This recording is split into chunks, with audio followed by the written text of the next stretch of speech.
रोहित की दीदी समीक्षा की शादी अर्पित से हुई थी। रोहित 20 साल का था, जो कि अपना पूरा दिन मोबाइल पर ही निकालता था। कभी पबजी खेलता तो कभी यूट्यूब चलाता। एक दिन अर्पित और समीक्षा समीक्षा के मम्मी पापा से मिलने आते हैं और देखते हैं कि रोहित मोबाइल से हटने को तैयार ही नहीं है। अरे रोहित, तुम्हारी तो आईआईटी की परीक्षा है ना? तुम तैयारी नहीं कर रहे हो परीक्षा की? वो सब तो मोबाइल पर ही हो जाएगा। ये देखिए, ये है गूगल। इससे जो भी पूछो वो सब बता देता है।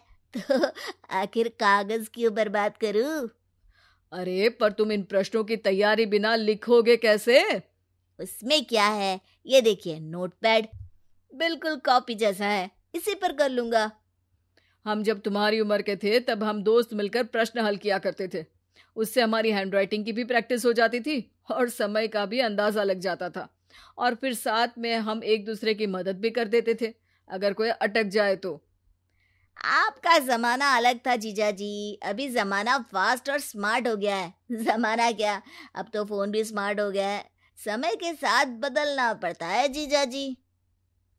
अब बस भी कीजिए, आप हर चीज को लेक्चर में बदल देते हैं। रोहित अच्छा कर लेता है परीक्षा में। इतने में अर्पित के सास ससुर जी आ जाते हैं हॉल में और अर्पित इस बारे में बात नहीं करता। हालांकि अर्पित को लगता तो है कि पूरी तरह मोबाइल पर लगे रहना सही नहीं है, पर वो इस बात को और नहीं छेड़ता। ऐसे ही 2 दिन निकल जाते हैं। समीक्षा, मुझे काम से फोन आया था, मुझे वापस काम पर लौटना पड़ेगा। पर हमें आए हुए तो 2 ही दिन हुए हैं, अभी चले गए तो माँ और पापा को अच्छा नहीं लगेगा ना। अच्छा ठीक है, तुम रुक जाओ, मैं काम खत्म करके फिर लौट आऊंगा। एक काम कीजिए ना, परसों रोहित भी परीक्षा के लिए निकलेगा, आप उसी के साथ निकल जाना। दोनों वैसे भी बात नहीं करते, साथ में जाएंगे तो हो सकता है आप लोग आपस में बातचीत भी करने लग जाओ। ठीक है, मैं काम को 2 दिन टाल सकता हूँ। उसी रात जब सब खाना खाने बैठे थे तो अर्पित अपने जाने की खबर बाकी लोगों को बताता है। मुझे काम के लिए वापस जाना होगा। अरे बेटा, पर अभी तो तुम आए हो, इतनी जल्दी चले जाओगे? नहीं माँ जी, समीक्षा यहीं रहेगी और मैं जल्दी काम खत्म करके वापस आ जाऊंगा। ठीक है, काम भी जरूरी है। वैसे कब निकलोगे बेटा? 2 दिन में। मैंने सुना है कि उस दिन रोहित को भी परीक्षा के लिए जाना है, तो कल मैं दोनों की टिकट करा लेता हूँ बुक। मेरी टिकट रहने दीजिए जीजा जी, मैं तो फोन से ही करवा लूंगा। हाँ, पर कोई दिक्कत हो गई तो? अरे कोई दिक्कत नहीं होती जीजा जी, फोन सब कर सकता है। हमारे फोन के रिचार्ज से लेकर टीवी का रिचार्ज सब रोहित यही फोन से बैठे बैठे कर देता है। अब ये नई चीज तो हमारे समझ के परे है, पर अच्छा है कि रोहित जानता है।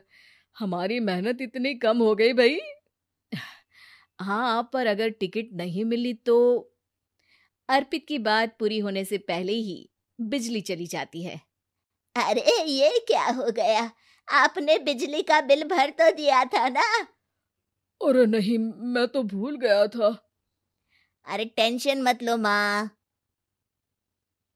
देखा जीजा जी, आप बिजली का बिल भी भर सकते हो, समय बदल गया है। एक बार फिर अर्पित इस बात पर बहस नहीं करता। अगले दिन जाकर अपनी टिकट करवाता है और पैकिंग कर रहा होता है जब शाम को अचानक से रोहित के चिल्लाने की आवाज आती है। नहीं, प्लीज प्लीज हो जा, ऐसा मत कर यार, प्लीज हो जा। अरे क्या हो गया रोहित? दीदी, सर्वर हैंग हो गया, मेरी टिकट नहीं हो पाई दीदी। क्या मतलब टिकट नहीं हो पाई? इतने में वहां रोहित के मम्मी और पापा भी आ जाते हैं। अरे क्या हो गया? माँ, मेरा टिकट नहीं हो पाया, सर्वर डाउन हो गया। अरे पर तूने तो बोला था कि हो जाएगा। हो जाता है, पर अब क्या करूं, ये क्या हो गया? अब कल की तो कोई बस भी नहीं है, ना ही अब टिकट मिलेगी ट्रेन की कल के लिए। मुझे तो कोई रास्ता नहीं दिख रहा। अब फिर लगता है मेरा ये साल बर्बाद हो जाएगा। घर पर एकदम से दुख का माहौल छा जाता है और सब रोहित को डांटते हैं, पर इतने में अर्पित वहां आ जाता है।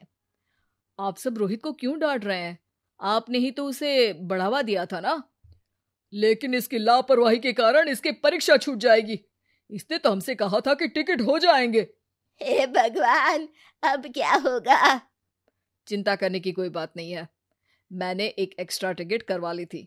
मैं समझता हूँ कि मोबाइल हमारा ही काम आसान करने के लिए है, पर उस पर ही पूरी तरह से निर्भर होना तो गलत बात है ना।